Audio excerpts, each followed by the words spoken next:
யமுனா வந்து அந்த நிலைமையில பார்த்ததும் காவேரி பயங்கரமா கதறி அழறாங்க. அந்த டைம்ல வந்து எப்படி சமாதானப்படுத்துன்னு தெரியாம வந்து அப்படியே இப்போ வந்து பக்கத்துலயே நிக்கிறாரு நம்ம நிவின். நிவின் வந்து "அழாத காவேரி ஒண்ணும் ஆகாது. கண்டிப்பா யமுனா பொழைச்சுப்பான்றாரு." நான் எவ்வளவோ படிச்சு படிச்சு சொன்னேனே!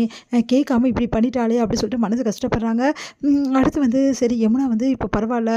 நார்மல் ஆயிட்டா. எந்த பிரச்சனையும் கிடையாது. ஆபத்துலேருந்து நீங்கிட்டா அப்படின்னு சொல்லிட்டு சொல்றாங்க வந்து அங்க இருக்க ஹாஸ்பிட்டல்ல இருக்கவங்க. உடனே ஓடி போய் பார்க்குறாங்க. ஏன்டி இப்படி பண்ண? அப்படின்னு சொல்லிட்டு பயங்கரமா அழறாங்க. "என்னை ஏன்க்கா காப்பாத்துனீங்க? என்னை அப்படியே விட்டுற வேண்டியதானே? ஏன் நிவின் என்னை காப்பாத்துனீங்க?" அப்படின்னோனே, "எப்படி மனசு வந்தது எங்களெல்லாம் விட்டுட்டு போறதுக்கு?" அப்படின்னு சொல்லிட்டு அழறாங்க காவேரி. "பின்ன என்னக்கா நான் வாழறதுக்கு என்ன இருக்கு எனக்கு சொல்லு? நான் விரும்பின நிவின் தான் எனக்கு கிடைக்கலையே." அப்படின்னோனே, அப்படியே அதிர்ச்சியா 2 பேரும் பார்க்குறாங்க.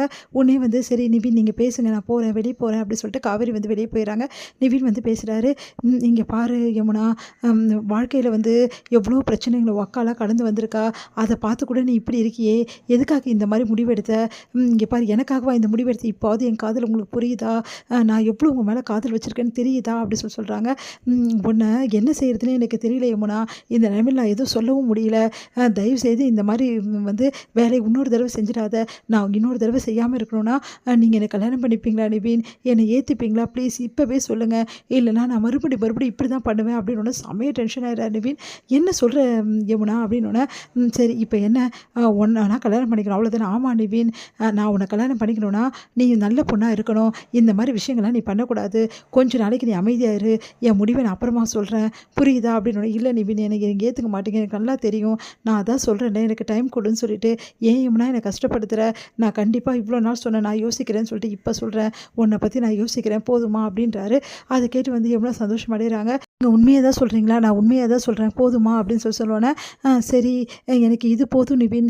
நீங்க என்ன ஏத்துப்பீங்கன்ற நம்பிக்கை எனக்கு வந்துடுச்சு. இதுக்கப்புறம் என் உயிர நானு வந்து நான் விடமாட்டேன்." அப்படின்னு சொல்றாங்க. ஐயோ! அப்படின்னு சொல்லிட்டு என்ன பண்ணுறதுன்னு தெரியாம நிவின் தவிக்கிறாரு. அடுத்து காவேரி வந்து "இங்க பாரு யமுனா, இந்த விஷயம் வீட்டுக்கு யாருக்கும் தெரியக்கூடாது. நம்ம வீட்டுக்கு போயிட்டோன்னே எதுவா இருந்தாலும் யோசிக்கலாம். முதல்ல கிளம்பு." அப்படின்னு சொல்லிட்டு கூட்டிட்டு போறாங்க. நிவின் அப்படின்னோனே நிவின் வந்து வீட்டுக்கு போவாரு. "நிவின் ரொம்ப தேங்க்ஸ். நீங்க கிளம்புங்க." அப்படின்னு சொல்லிட்டு அனுப்பிச்சுட்டு யமுனாவும் வந்து காவேரியும் வீட்டுக்கு வராங்க. வீட்டுக்கு வந்தோனே இன்னும் யாரும் வரல நல்ல காலம். இல்லன்னா அவ்வளோதான் பெரிய பிரச்சனையா இருக்கும். "சரி எங்க வீட்டுக்கு வந்துரு." அப்படின்னோனே, எதுக்குக்கா நான் இங்கேயே இருக்கேன்." அப்படி "அதெல்லாம் வேணாம். இந்த நேரத்துல வீட்ல உள்ளவங்கலாம் உன்ன பார்த்தாங்கன்னா பெரிய பிரச்சனை ஆயிடும். அதனால என் வீட்ல இரு இன்னைக்கு நைட் மட்டும். நாளைக்கு பார்த்துக்கலாம் எதுவா இருந்தாலும்." அப்படின்னு சொல்லிட்டு அவங்க வீட்டுக்கு கூட்டிட்டு போறாங்க. இங்க வந்து விஜய் வந்து "காவேரி வந்துட்டாளா?" அப்படின்னு சொல்லிட்டு ஓடி வந்து பார்க்குறாரு. "என்ன காவேரி உங்க வீட்டுக்கு போன அதுக்கப்புறம் நீ வரவே வரல." அப்படின்னு சொன்னோனே, ஆமா யமுனாக்கு கொஞ்சம் உடம்பு சரியில்ல. ஹாஸ்பிட்டல் கூட்டிட்டு போயிட்டு வந்தேன்." "என்னாச்சு யமுனாக்கு?" அப்படின்னோனே, "நான் உள்ள வந்து சொல்றேன் வாங்க." அப்படின்னு சொல்லிட்டு உள்ள கூட்டிட்டு போறாங்க. கை தாங்கலா கூட்டிட்டு போறாங்க. "என்னாச்சு? ரொம்ப மோசமா இருக்காளே! என்னாச்சு? உண்மைய சொல்லு." அப்படின்னோனே, "நான் அதான் சொல்றேன்னேங்க." அப்படின்னு சொல்லிட்டு யாருக்கும் தெரியாம உள்ள கூட்டிட்டு போறாங்க. சரி நீ ரெஸ்ட் எடுத்துக்கோ யமுனா அதோ வரேன்." அப்படின்னு சொல்லிட்டு கதவ சாத்திட்டு வராங்க. "என்னாச்சு யமுனாக்கு?" அப்படின்னு விஜய் கேட்குறாரு. நடந்த விஷயத்தெல்லாம் விஜய் கிட்ட சொல்றாங்க. இந்த மாரி தவறான முடிவுக்கு அவ போயிட்டா. அவள ஹாஸ்பிட்டல்ல சேர்த்து இப்ப தான் கூட்டிட்டு வரேன் அப்படின்னு சொன்னோனே அதிர்ச்சி அடைறாரு. ச்சே என்ன பொண்ணு இவ! எத பத்தியுமே யோசிக்க மாட்டாளா? உன் தங்கச்சின்னு சொல்ற, ஆனா இப்படி பண்றா. என்னால நெனச்சு கூட பார்க்க முடியல. உனக்கு வராத கஷ்டமா அவளுக்கு வந்துருச்சு. நீ எவ்வளவோ பிரச்சனைகள ஃபேஸ் பண்ணி இந்த நிலைமைக்கு நீ வந்திருக்கியே காவேரி. அவளுக்கு இது கூடவா தெரியாது? வீட்டு நிலைமை எதுவுமே தெரியாம இப்படி ஒரு பொண்ணா? தன்னோட சுயநலம் தான் முக்கியமா அவளுக்கு?" அப்படின்னோனே, "பரவால்ல விஜய் இப்ப எதுவும் சொல்லாதீங்க ப்ளீஸ். அவ பாவம் ரொம்ப கஷ்டமா இருக்கா. அவ பார்த்தீங்களா எந்த நிலைமையில இருக்கான்னு சொல்லிட்டு அவளுக்கு அந்த அளவு அந்த பையன விரும்பியிருக்கா. அதுதான் சொன்னேன். அந்த பையன் யாருன்னு சொல்லு. நான் பார்த்துக்கிறேன்னு சொல்லிட்டு அதையும் சொல்ல மாட்டேங்கிற. இங்க பாருங்க நான் அத பத்திலாம் எதுவும் சொல்ல முடியாது இப்போ. ஆனா ஒரு விஷயம் மட்டும் சொல்றேன். இந்த விஷயம் தயவுசெய்து யாருக்கும் தெரியாம பார்த்துங்க விஜய்." அப்படின்னோனே, நான் அதெல்லாம் யார்கிட்டயும் சொல்ல மாட்டேன். ஆனா வந்து இந்த யமுனா பண்ணது ரொம்ப பெரிய தப்பு. என்னதான் இருந்தாலும் இந்த மாரி தப்புக்கெல்லாம் நீ வந்து சப்போர்ட் பண்ணவே பண்ணாத. நீ அவகிட்ட என்ன சொல்லி கூட்டிட்டு வந்த?" அப்படின்னோனே, "அது வந்து எனக்கு நல்லா தெரியும். அந்த பையன கல்யாணம் பண்ணி வைக்கிறேன்னு சொல்லிட்டு தானே கூட்டிட்டு வந்திருப்ப. இது ரொம்ப பெரிய தப்பு.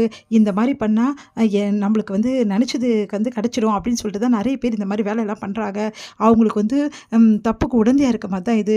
இந்த மாரி விஷயங்கள என்கரேஜ் பண்ணாம இருக்கிறது தான் நல்லது காவேரி அப்படி சொல்றாரு. அது எனக்கு புரியுது விஜய். ஆனா எனக்கு வேற வழி தெரியல. அவ பாவம் அதனால தான் வேற வழி இல்லாம இங்க பாரு இந்த விஷயத்த இதோட நிறுத்திடு. இதுக்கப்புறம் என்கரேஜ் பண்ணாத. அப்படி வந்து அவளுக்கு ஹோப் குடுக்கறது உனக்கும் நல்லதில்ல, குடும்பத்துக்கும் நல்லதில்ல." அப்படின்னோனே யோசிக்கிறாங்க காவேரி.